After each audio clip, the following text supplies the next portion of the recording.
जय गुरु. हा, जय गुरु. जय गुरु. जय गुरु.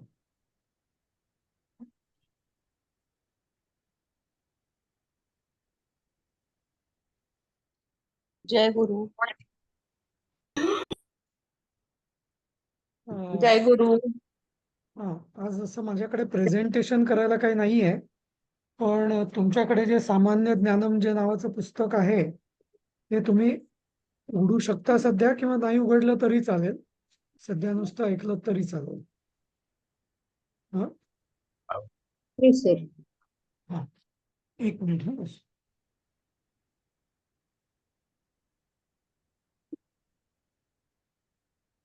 सर आतापर्यंत आपल्या बाळबोध आणि प्रवेश अशा परीक्षा झाल्या ना? बालबोध, प्रारंभ आणि प्रवेश. Okay okay okay, thank you.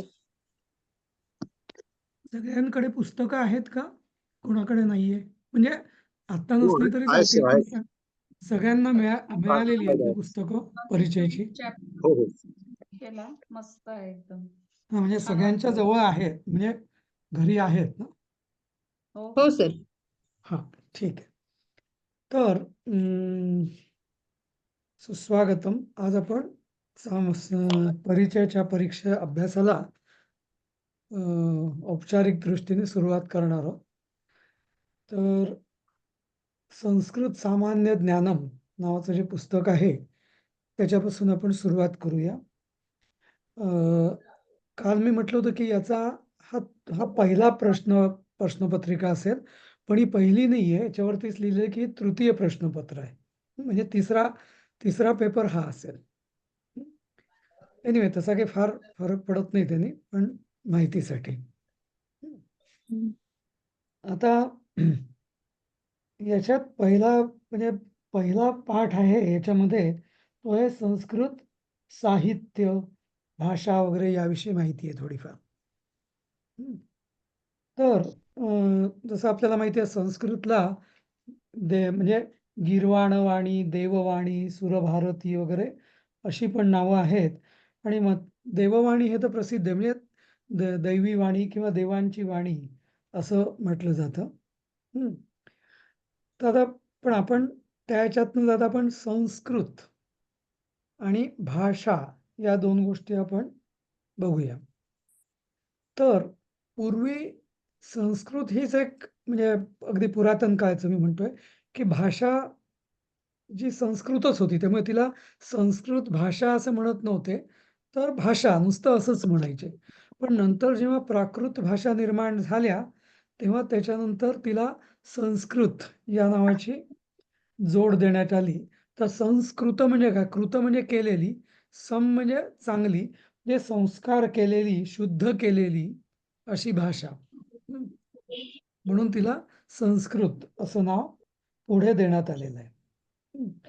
आता संस्कृत भाषेमध्ये दोन, म्हणजे विशेषतः व्याकरण वगैरे जे आहेत ना, विशेषतः व्याकरण याचे दोन भाग पडतात. एक तर वैदिक, म्हणजे वेद जे आहेत, तर त्यातलं व्याकरण थोडंसं वेगळं आहे. कारण आपल्या सगळ्यांना माहिती आहे की आपल्या सनातन धर्मानुसार आपण असं मानतो की वेद हे परमेश्वराचे निश्वसित आहेत, म्हणजे कोणी असे लिहिलेले वगैरे नाही आहेत, रचलेले वगैरे नाही आहेत. हो. अमुक एक या मंत्राचा ऋषी आहे, तो वगैरे आहे वगैरे. पण घेतलाय मी. एक मिनिट. हा, तर ते ऋषी जे आहेत, तर ते ऋषी म्हणजे ज्यांना, जे ते द्रष्टे आहेत, म्हणजे त्यांना चिंतन करताना, तपस्या करताना ते मंत्र त्यांच्यासमोर प्रकट झाले किंवा त्यांना दृश्यमान झाले, म्हणून त्यांना त्या मंत्रांचा, म्हणजे आता जसं गायत्री मंत्राचा विश्वामित्र ऋषी आहे, म्हणजे विश्वामित्र ऋषींनी तो निर्मिलेला नाहीये, रचलेला नाहीये.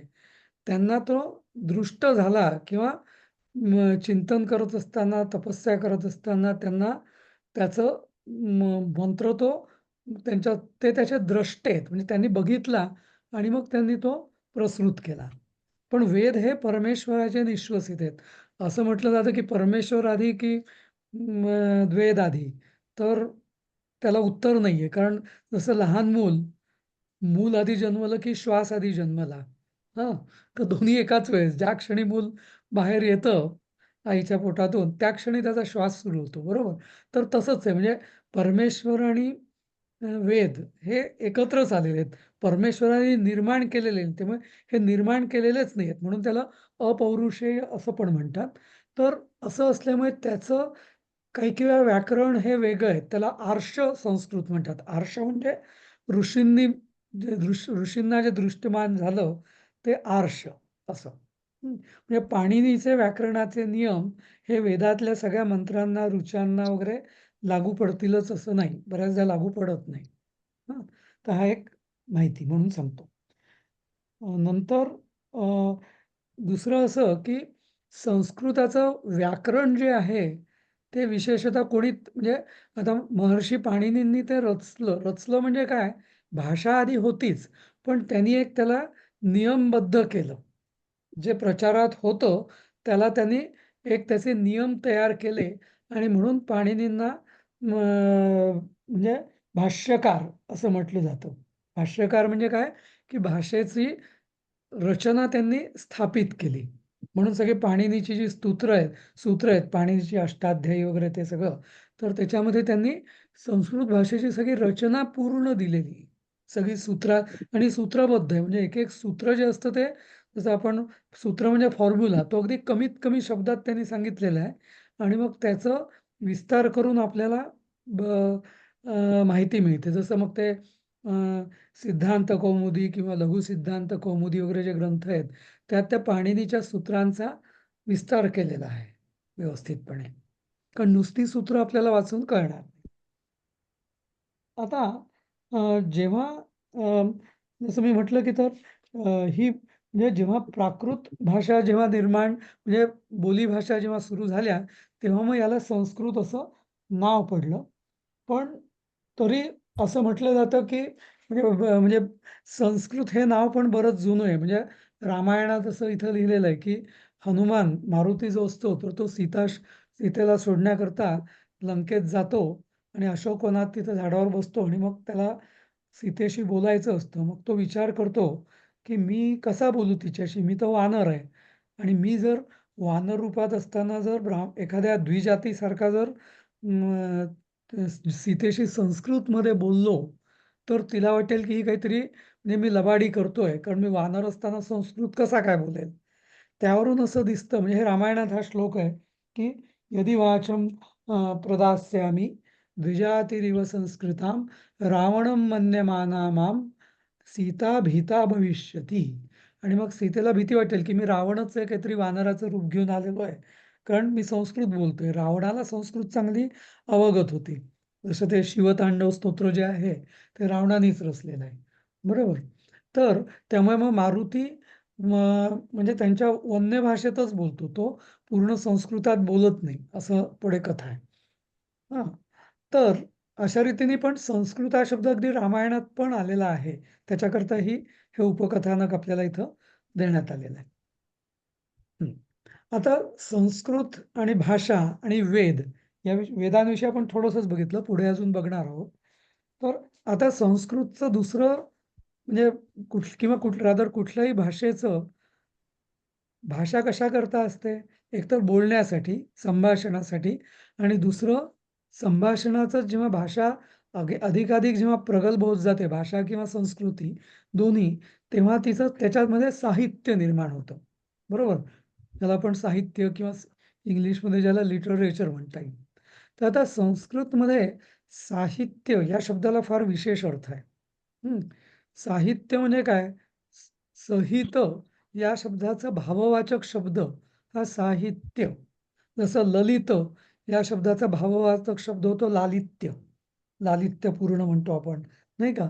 तसं सहित या शब्दाचा भाववाचक आहे साहित्य.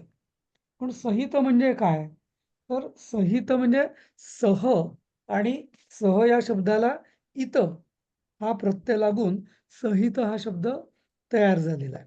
तर मी थोडंसं जास्तीचं सांगतोय, सगळंच या पुस्तकात दिलेलं नाहीये, पण मला जे माहिती आहे ते मला अधिकची माहिती देतोय. ज्योति, जयश्री, आप लोगों को समझ में आ रहा है क्या मैं जो मराठी में बोल रहा हूँ? अगर नहीं है तो हाँ, मुझे समझा नहीं पूछिए पता तभी, है ताकि मैं लेकिन हाँ, जी जी, अगर समझ में नहीं आई कुछ बात तो बता देना जो भी, तो मैं हिंदी में भी बताऊंगा। हाँ हाँ जी, हाँ हाँ. तर सहित म्हणजे काय? सह. तर सह म्हणजे काय? तर याचा फार म्हणजे असं ही संस्कृत भाषा ही सर्वसमावेशक आहे, आपण बऱ्याचदा बघितलं. तर याचं कारण असं, सह म्हणजे काय?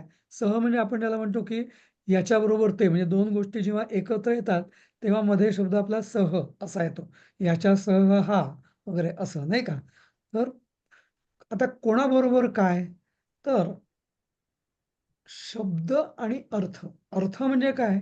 ही सगळी जी सृष्टी आहे, सभोवतालचं वातावरण, लोक, परंपरा, चालीरीती, हं, किंवा इतिहास किंवा घडलेल्या घटना, तर हे सगळं हे सगळं जे आहे याला म्हणतो आपण अर्थ. म्हणजे ॲक्चुअल त्या गोष्टी होत असतात. म्हणून त्याला म्हटलं जातं अर्थ.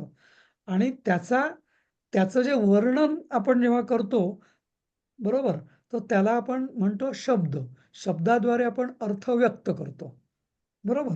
तर म्हणून साहित्य याचा अर्थ खरा काय होतो, की अर्थाचं व्यक्त अर्थ व्यक्त करणे. अर्थ म्हणजे इथे नुसतं मीनिंग या शब्दाने अर्थ नाही, तर सगळ्या घटनांचं वर्णन शब्दबद्ध, सगळ्या घटनांची, सृष्टीची शब्दबद्धता, त्याला शब्दात पकडणं, त्याला म्हणतात साहित्य. तर इतका मोठा अर्थ एका छोट्या शब्दामध्ये सामावलेला आहे, साहित्य. बरोबर? आणि याच्यात 2 प्रत्यय आहे, सह, इत आणि यत. ज्याने सहितचा परत यत प्रत्यय लावून साहित्य हा शब्द तयार झालेला आहे. तर साहित्य या शब्दाचा अर्थ काय? की ज्या काय घटना, म्हणजे बऱ्याच सगळ्या प्रकारच्या म्हणजे घटना किंवा गोष्टी घडतात, त्याचं शब्दात रूपांतर, त्याला म्हटलं जातं साहित्य. मग ते गद्य असो, पद्य असो, कसंही असो. तर तुम्ही हा साहित्यामध्ये सह, इत आणि यत असं सांगितलं. सर, हा इत आणि यत म्हणजे काय? हा तर सह या शब्द जो आहे, सह, आपण म्हणत होतो ना, तृतीया, सह असेल तर तृतीया लागते वगैरे, नाही का? तर ते हो सह, हो. सह म्हणजे काय?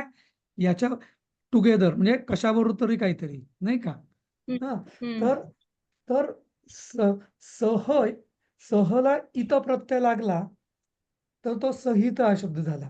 जसं पठ शब्दाला इत प्रत्यय लागून पठित झालं. लिख या शब्दाला इत प्रत्यय लावून लिखित झालं. कथ या शब्दाला प्रत्यय लावून कथित हा शब्द झाला. कथित म्हणजे काय? सांगितलेलं.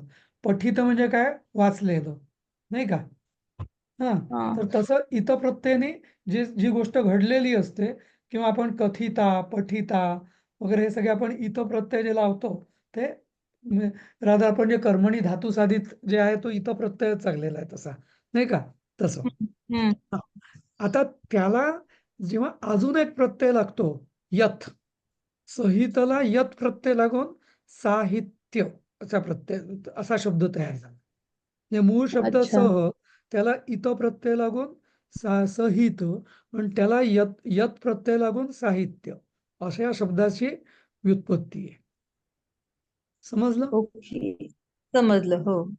हा तर पण मग म्हणजे यत आता काय? काय? यत यत चा अर्थ यतचा अर्थ काय? हा. हा बरोबर. आता यतचा अर्थ असा, जसं आपण उदाहरण मी देतो, ललित. लीला या शब्दापासून ललित हा शब्द तयार झाला. आणि ललित शब्दाचा भाववाचक यत प्रत्यय हा एखाद्या शब्दाचं भाववाचक करण्यासाठी, म्हणजे भाव व्यक्त करण्यासाठी यत प्रत्यय लागतो. तर सहित हा जो शब्द तयार झाला, सहित म्हणजे काय? जिथे शब्द हे अर्थाला, म्हणजे अर्थ जेव्हा शब्दबद्ध होतो त्याला म्हटलं जातं सहित. आणि त्याचं भाववाचक आणि त्याचा जो भाव आहे त्याला म्हटलं जातं साहित्य. ओके ओके, हं. यत कळलं हा सर. प्रत्यय भाववाचक प्रत्यय म्हणतात त्याला, यत प्रत्ययाला. हम्म, हं. हम्म. हा, आलं लक्षात. आलं लक्षात. ठीक आहे. हा तर आलं. अशा रीतीने साहित्यामध्ये म्हणजे साहित्य हा फार तसा विशाल शब्द आहे. त्याच्यामध्ये गद्य, पद्य, वाङ्मय सगळ्या प्रकारचं जे काय शब्दबद्ध असेल ते साहित्यामध्ये येतं. आणि शब्दबद्ध काय तर पूर्ण सृष्टीची शब्दबद्धता म्हणजे एखाद्या निसर्गाचं वर्णन, नदीचं वर्णन, एखाद्या राजदरबारात काय घटना होते, नंतर एखादा रामायणासारखा इतिहास, महाभारतासारखा इतिहास किंवा एखादं युद्धाचं वर्णन, जे जे काय शब्दबद्ध झालं असेल किंवा एखाद्या कल्पनेचं पण कल्पनेची पण शब्दबद्धता, इमॅजिनेशन जी असते त्याचं पण शब्दबद्धता, बरोबर. तर त्या सगळ्याला आपण साहित्य असं म्हटलं जातं. हा ओके. तर आणि साहित्य हे फार महत्वाचं आहे. कारण काय आता लक्षात आलं असेल आपल्याला की साहित्य म्हणजे काय की त्या काळामध्ये घटना घडल्या असतील त्याची शब्दबद्धता साहित्यात असते. म्हणजेच काय की एखाद्या संस्कृतीचं जे प्रतिबिंब आहे ते त्या साहित्यात मिळतं कुठल्याही संस्कृतीचं, बरोबर. म्हणजे हो. जसं आणि हे अगदी खरं आहे कारण जसं आता आपण म्हणतो की आदिवासी संस्कृती उदाहरणार्थ वनवासी किंवा आदिवासी संस्कृती तर त्यांचे जे म्हणजे आदिवासी गीतं वगैरे वगैरे असतील तर त्यात तुम्हाला आदिवासी संस्कृतीचं दर्शन दिसेल. त्यांच्या सृष्टीचं म्हणजे ते काय बघतात, काय खातात, काय बोलतात, त्यांच्यामध्ये काय घटना घडलेल्या असतील, काय इतिहास आहे ते त्या गीतांमध्ये किंवा त्या साहित्यात दिसेल. जसं कोळी नृत्यामध्ये कोळींच्या संस्कृतीचे दर्शन मिळेल, नाही का. तर थोडक्यात काय साहित्य म्हणजे त्या समाज जीवनाचं आणि त्या संस्कृतीचं प्रतिबिंब साहित्यात असतं, बरोबर. तर आणि मग संस्कृत साहित्य महत्वाचं का फार महत्वाचं कारण आपली जी सनातन संस्कृती आहे तर तिचं पूर्ण प्रतिबिंब आपल्या संस्कृत साहित्यात आहे.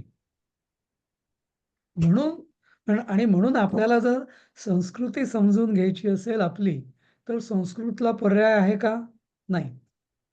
कारण सगळं जे साहित्य आहे म्हणजे त्या आपल्या संस्कृतीचं पुरातन म्हणजे सनातन किंवा पुरातन संस्कृतीचं त्याचं प्रतिबिंब आपल्याला सगळ्या संस्कृत साहित्यामध्ये आहे. आणि म्हणून कुठली संस्कृतीचा जेव्हा अभ्यास होतो तेव्हा तिचं साहित्य बघितलं जातं, नाही का. असं ठीक आहे. आणि असं हे जगन्मान्य आहे की संस्कृत साहित्य आणि सनातन संस्कृती ही सगळ्यात प्राचीन आहे. याविषयी आपण अधिक काही बोलायची गरज नाही कारण हे सगळ्या जगात याला मान्यता मिळालेली आहे, बरोबर. सर आपण सर सनातन जे म्हणतो सर हा बोला विचारायचं रवींद्र. होतं हा मी रवींद्र बोलतो. हा ते आपण सनातन जे म्हणतो म्हणजे किती असं जुनं असं म्हणू शकतो किती वर्षापूर्वीचं वर असं 5000 वर्षापूर्वीचं वर असं नाही काही आहे का? सनातन म्हणजे शाश्वत आणि प्राचीन. सनातन या शाश्वत. शब्दाचा अर्थ काय शाश्वत आणि प्राचीन.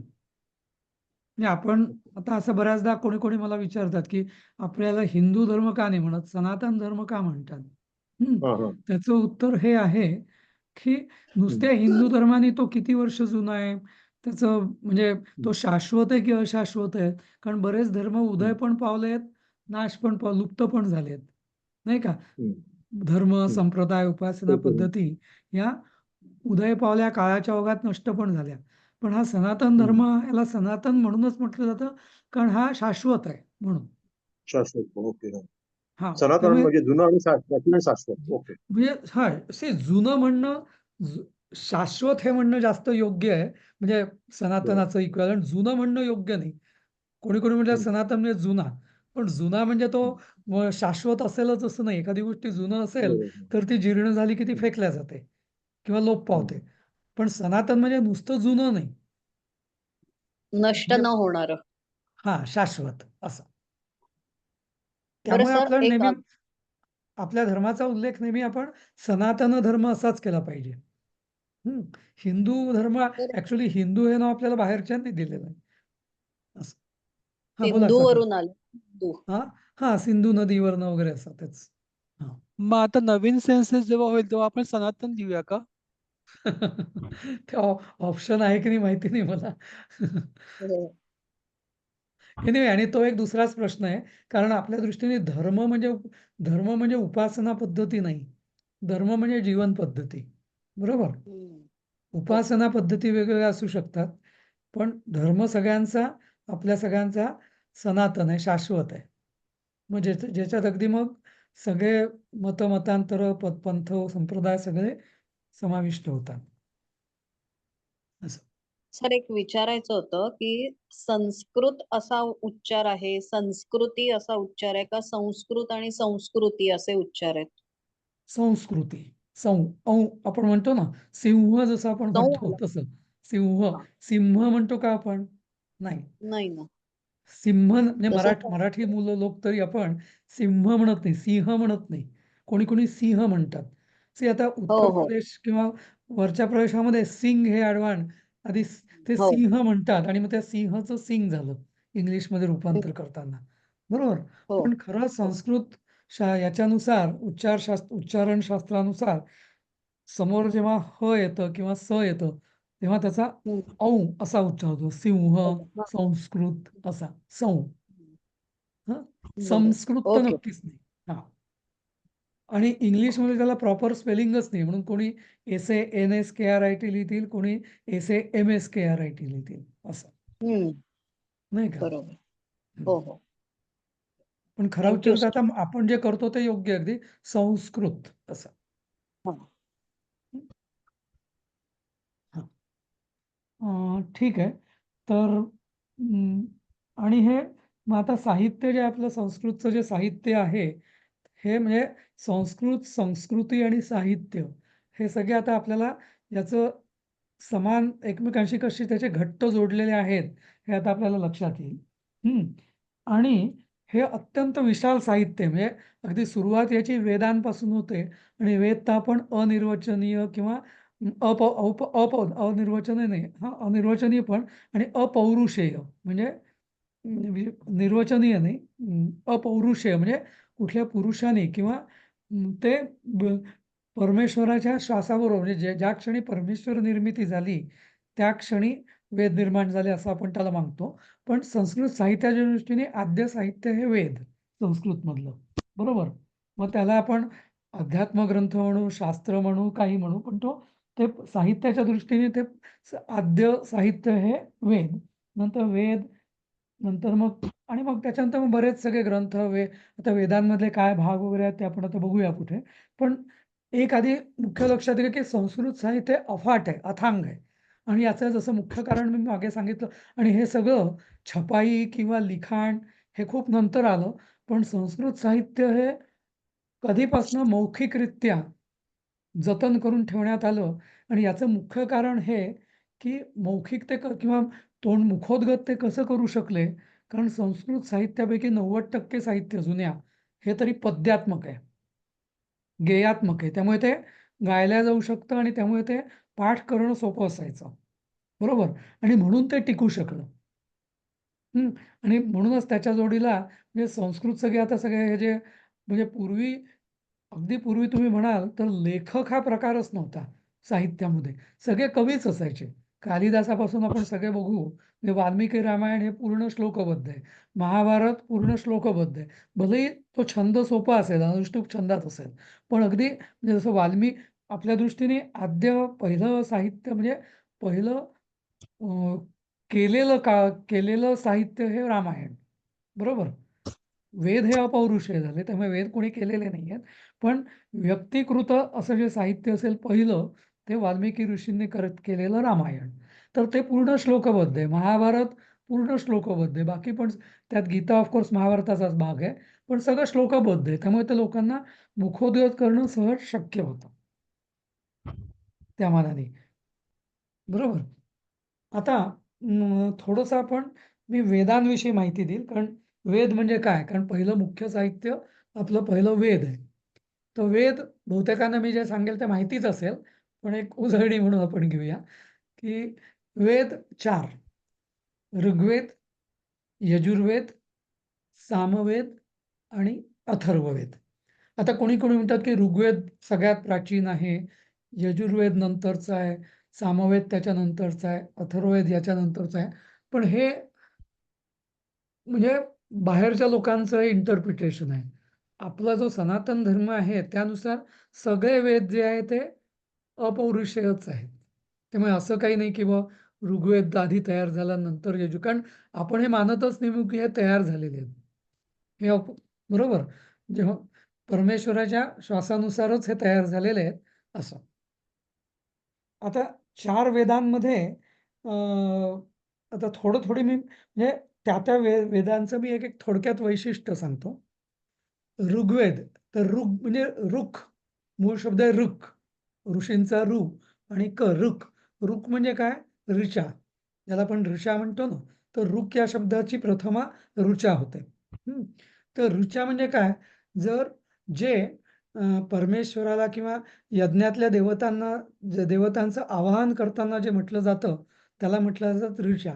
तर ऋचा हा शब्द जनरली लोक श्लोक म्हणूनही वापरतात, पण खरा त्याचा मूळ आणि निश्चित अर्थ आहे ऋक म्हणजे किंवा ऋचा म्हणजे ऋग्वेदातले मंत्र, त्याला ऋचा म्हणतात. समजलं? तर ऋचांमध्ये म्हणजे किंवा ऋग्वेदामध्ये जे आहे ते सगळं देवतांची स्तुती आहे. त्या विशिष्ट वेदांमधल्या ज्या देवता आहेत त्यांची स्तुती ही ऋग्वेदामध्ये. तर म्हणजे नंतर यजुर्वेद. यजुर म्हणजे काय? यज. यजन म्हणजे यज्ञ करणे. तर यज्ञ करणारा किंवा यज्ञ करणाला किंवा यज्ञात त्याचं हवन करताना किंवा यज्ञात आलेल्या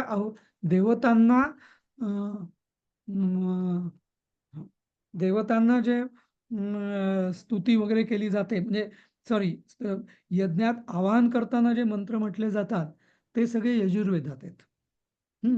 सामवेद जो आहे तर तो बराचसा त्यातला भाग ऋग्वेदातला आहे, पण तो छंदबद्ध आहे. त्यामुळे सामवेद किंवा संगीत हे एकमेकांशी खूप निगडित आहे. साम जसं सारे ग म पद निसा, तर ते सा पासून जे संगीताची उत्पत्ती झाली ते त्याच्यापासूनच सामवेद, साम असं नाव पडलं. संगीतबद्ध किंवा छंदबद्ध असं सामवेद आहे. आणि अथर्ववेद याच्यामध्ये व्यावहारिक म्हणजे ज्याला सगळे म्हणजे अक्षरशः पाऊस पडण्यापासून ते अशा बरेच प्रयोग वगैरे वगैरे अशा सगळ्यांचं हे बरीचशी माहिती अथर्ववेदात मिळते. हा एक भाग झाला. आता प्रत्येक वेदांमध्ये 4 प्रकारचे साधारण त्याचे स्थूल भाग पडतात, विभाग पडतात. पहिला भाग आहे संहिता. संहिता म्हणजे मंत्र, त्या वेदांमधले विशिष्ट मंत्र, बरोबर. नंतर दुसरा भाग असतो ब्राह्मण. तिथे ब्राह्मण म्हणजे कुठल्याही जातीचा किंवा वर्णाचा उल्लेख नाहीये हा. तर ब्राह्मण म्हणजे काय? तर त्या मंत्रातलं जे ब्रह्मत्व आहे, ब्रह्मत्व म्हणजे त्या मंत्राचा परब्रह्माशी किंवा ब्रह्म जे आपण अहम ब्रह्मास्मी किंवा अयम आत्मा ब्रह्म, जे ब्रह्म म्हणजे काय? परमतत्व. त्या ब्रह्माशी कसा संबंध आहे याविषयीचं चिंतन ते वेदांमधल्या दुसऱ्या भागात म्हणजे ब्राह्मण या भागात मिळतं. समजलं? म्हणजे संहिता आणि ब्राह्मण म्हणजे पहिल्या संहितेमध्ये आले मंत्र आणि त्याचं आध्यात्मिक त्याचा बेस जो आहे तो ब्राह्मण या भागात मिळतो थोडासा, खूप नाही. नंतर त्यामुळे या संहिता आणि ब्राह्मण या भागाला एकत्रपणे कर्मकांड असं म्हटलं जातं. कर्मकांड म्हणजे काय? कारण याचा जास्तीत जास्त उपयोग हा यज्ञ वगैरे करण्यासाठी या मंत्रांचा आणि त्या अर्थाचा वगैरे उपयोग हा यज्ञामध्ये होतो, म्हणून त्याला कर्मकांड असं म्हटलं जातं. नंतर तिसरा भाग आहे वेदांमधला आरण्यक.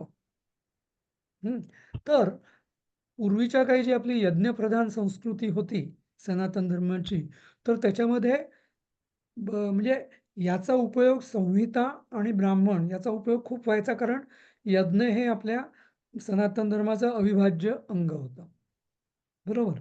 मग त्याच्यानंतर आरण्यक आणि म्हणून याला कर्मकांड म्हणतात. म्हणजे यज्ञ कर्म ज्यांनी केले जातात, पार पाडले जातात, त्याला म्हटलं जातं कर्मकांड.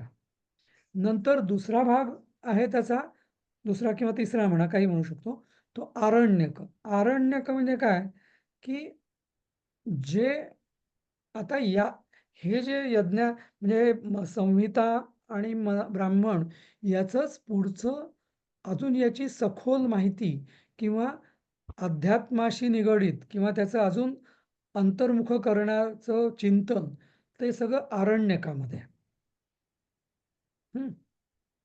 तर म्हणून आणि आरण्यक ही बहुतेक वेळा ही म्हणजे नगरात शिकवली नाही जायची, पाठशाळांमध्ये शिकवली नाही जायची, ती जंगलात वगैरे अशा एकांतात शिकवली जायची. म्हणून त्याला आरण्यक असं म्हटलं जातं. अरण्यात जी शिकवली जायची त्याला आरण्यक. आणि वेदांमधला सगळ्यात चौथा भाग, शेवटचा आणि चौथा भाग, त्याला म्हटलं जातं उपनिषद.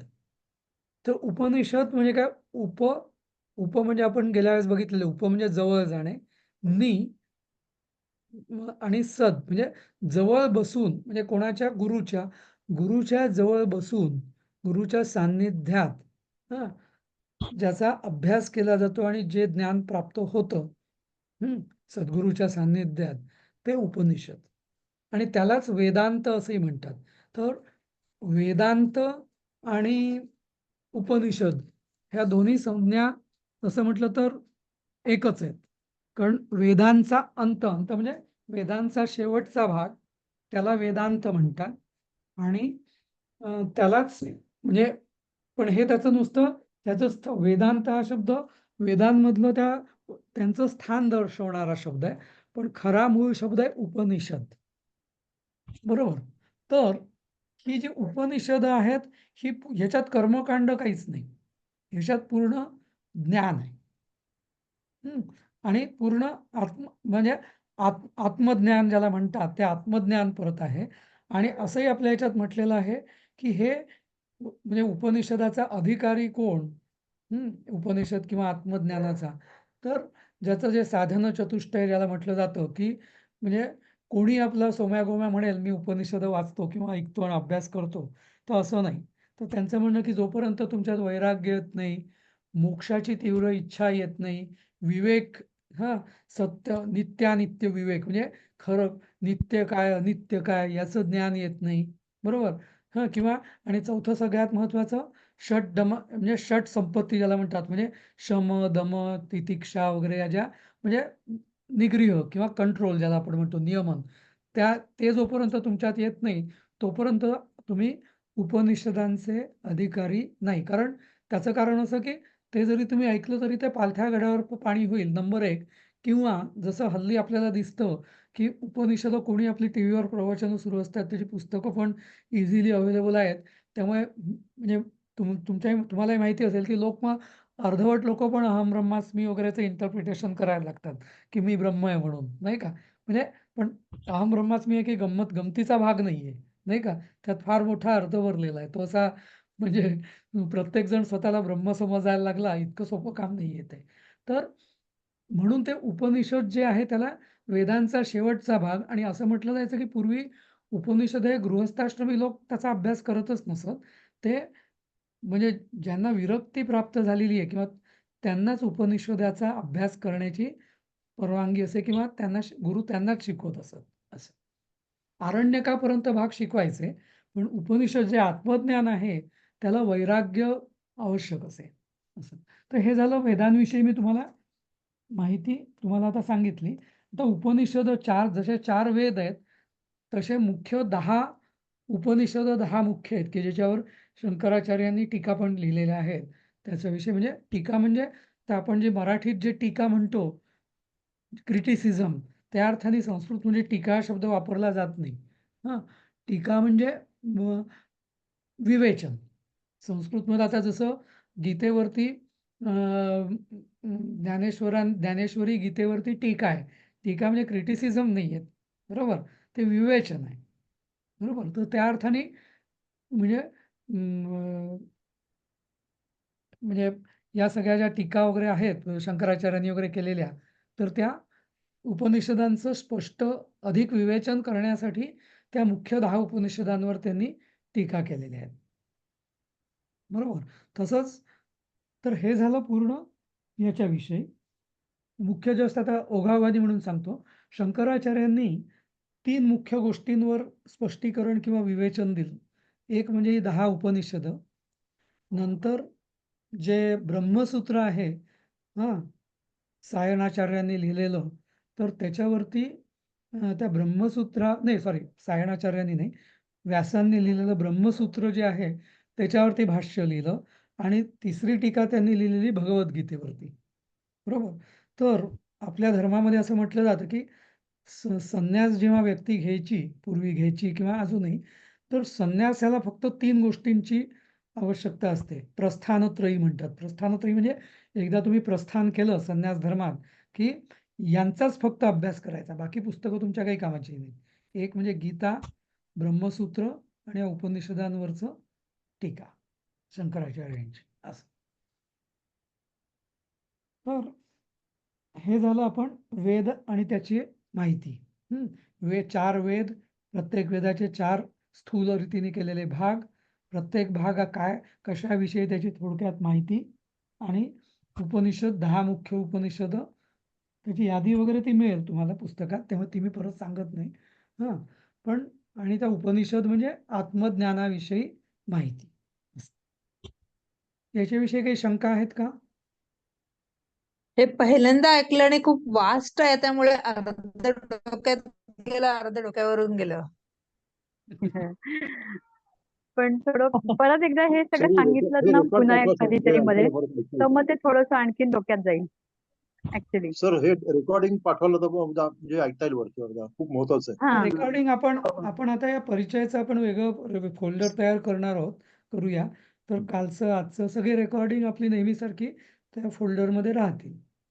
कारण हे फार महत्वाचं आहे, म्हणजे ऐकायला लक्षात यायला. परत एकदा ऐकता येईल म्हणजे. परत एक नाही 10 वेळा ऐकायला लागलं तेव्हा आपल्याला कळेल ते. खरंय.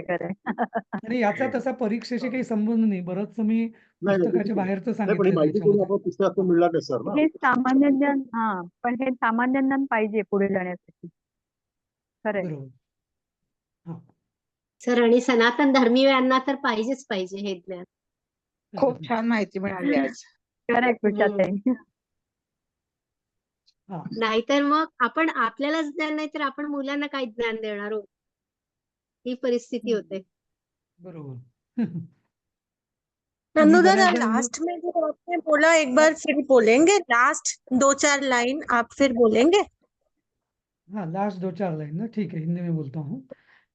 तो हमारा मूल संस्कृत साहित्य से हमने शुरुआत की थी। तो मूल अपना साहित्य है कि जो किसी ने बनाया नहीं है, वो परमेश्वर से ही निश्वसित है, वो है वेद। वेद 4 है, ऋग्वेद, यजुर्वेद, सामवेद और अथर्ववेद। हर एक वेद में 4 उसका विभाग है।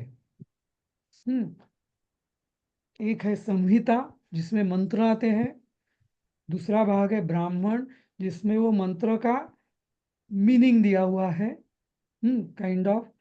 तीसरा है आरण्यक जिसमें वो मीनिंग, इनर मीनिंग जिसको बोल सकते हैं, वो दिया हुआ है, और अंतर्मुख होके उसका अर्थ।